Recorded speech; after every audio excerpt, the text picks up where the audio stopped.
Hi, I'm Patu from freefincal, and today let's talk about parenting. How we need to push ourselves and push our children constantly to reach higher and compete with the best. This is something that we need to do, even if it's not in usual channels like education and marks and so on. It can be in any other channel of their interest. Identifying it and pushing them, applying the right amount of pressure, not too much, not too less, is one of the biggest parenting challenges, in my opinion.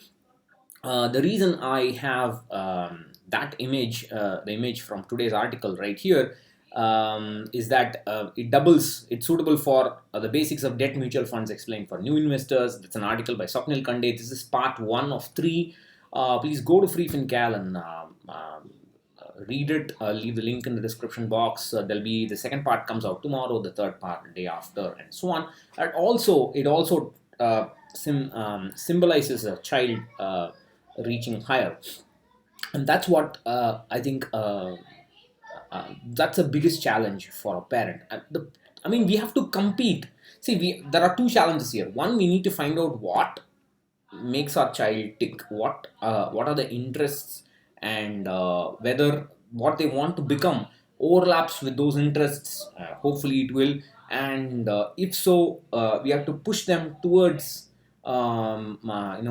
achieving better and better in those areas, and this is not easy. And the biggest mistake, in my opinion, parents make is they think it's okay to start later. No, I think this process of identifying what our children like and making them achieve better and better in those areas starts from day one. And I will give you an example with my son, and that's because I mean, this is the examples I'm going to talk about is something suited to him because that's his personality. Your child may be good in something else, they may be good in dancing, they may be good in cricket and some other sport and so on. We need to push them to compete with others, because they need to I mean, if we leave it until late and if they suddenly compete with a whole new bunch of people after school, because after school, up to 12th standard, they will be having the same bunch of school friends. They will know what their pros and cons are, and they're okay with that environment. But once they go to college, it'll be a completely different environment. It could be that there are many people more intelligent than them or more skilled than them, and they would feel that they will not be able to make it in the real world, or the other way around. They could be the best in that college, and they may get the false confidence that they could actually make it in the real world. So extremes are possible, any combinations are possible, so we need to try and push them as much as possible, and that's what I want to talk about. I'll give you an example of my son. He is a geek, he's an absolute nerd. I mean, he likes logic, he likes doing patterns, he likes solving math and so on. When I say this to people, immediately people say, "Oh, he's your son. How else will he be? He's the son of two PhDs. How else will he be?" No, not at all. I was an extremely poor student. I was failing exams when I was in my fourth standard, fifth standard. I never ever got anything above average. I was just an average student practically for most of my life.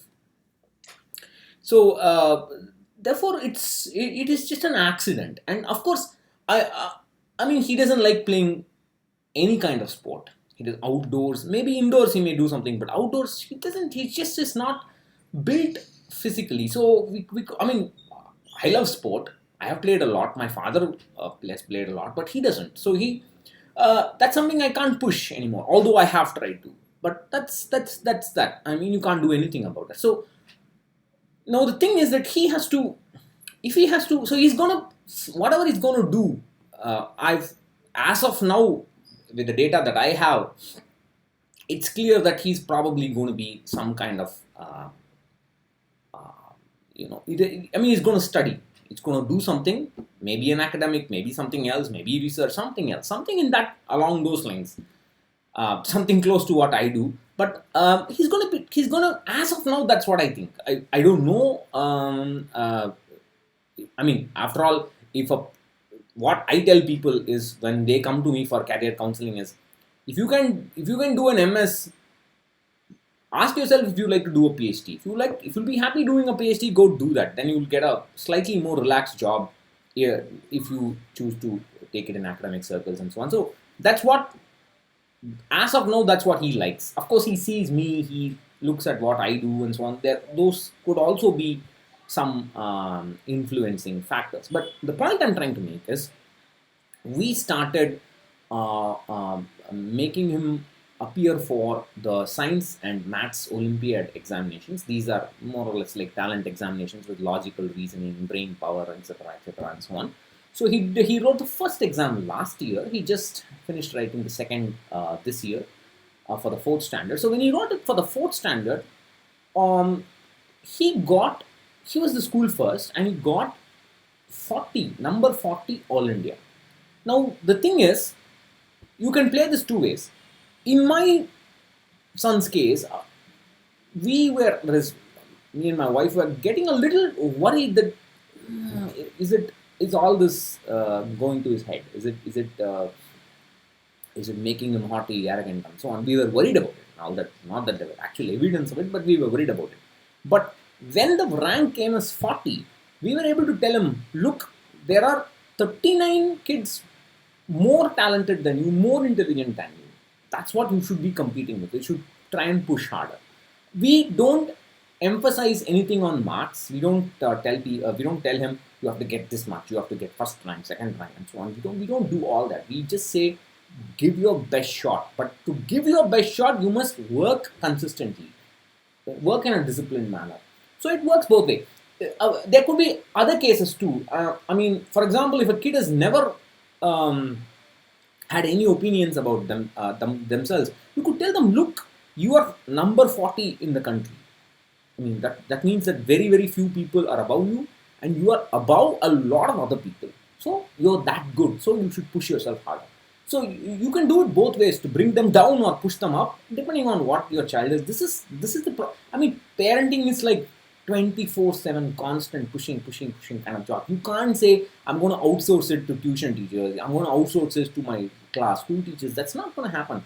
Uh, uh, I think all children need to go to two schools, the regular school and home schools, where we are doing. Of course, you can argue that I will only homeschool, but that's fine. And that's what you want to do. That's what you want to do. There are pros and cons there everywhere.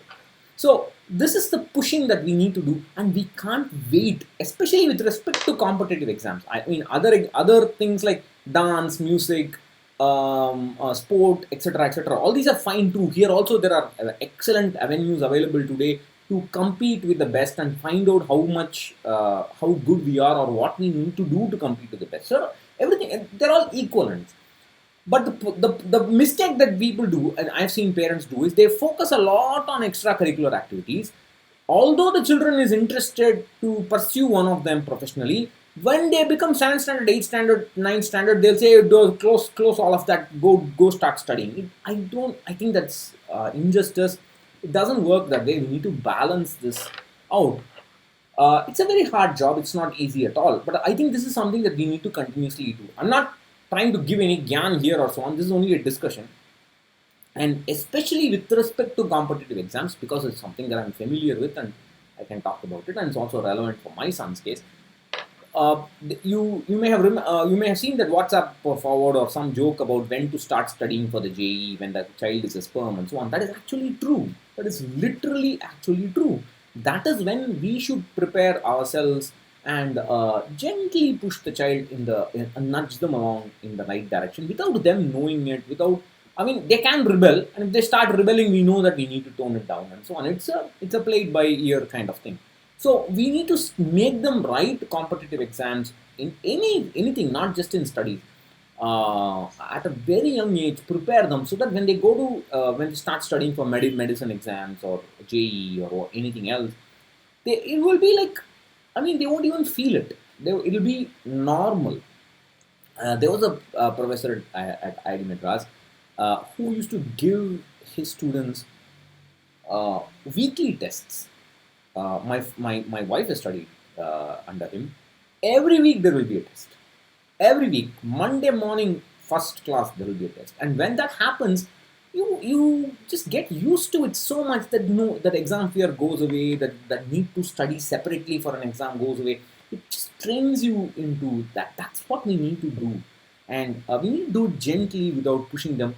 All that said, while how much time do we allocate for all this also matters. We can't spend all our time. The child can't come back from school and start doing all this and start studying every day 24/7 like a robot. That's also not correct. We have to balance this, optimize the time, because I strongly believe leisure for a child, where a child doesn't do anything or they just do whatever they want. We need to give them ample hours.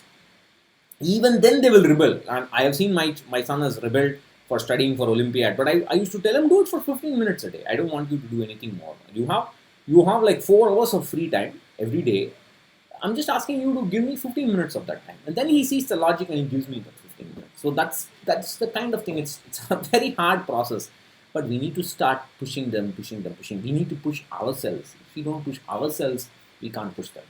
So that's what I wanted to say. Please share your comments. This is not a offering gyan kind of video. I'm just having a discussion here. So catch you later. Bye bye.